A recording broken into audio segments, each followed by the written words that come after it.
Welcome to my grammar article. आज आमे article रो definite article विषय रे पढिबा कोइ विषय रे डेफिनाइट आर्टिकल आगरो पढितले इनडेफिनाइट आर्टिकल एन लो व्यवहार करथिले आज आमे डेफिनाइट आर्टिकल लो केतक व्यवहार हम कहूची माने केइटी आर्टिकल दी बसिबो आ केइटी बसिबो नाही से विषय रे आमे होचू देखिबा देखो एटी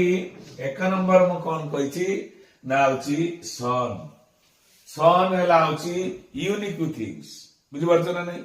यूनिक थिंग्स अछि तेनु हमर एटी दी बसिबो यूनिक थिंग्स दिले दी बसिबो बुझि परलो तापर कोन हेला होची हमरा असला होची मून मून भी चिंती होची यूनिक थिंग्स बुझि परलो तर एटी दी बसिबो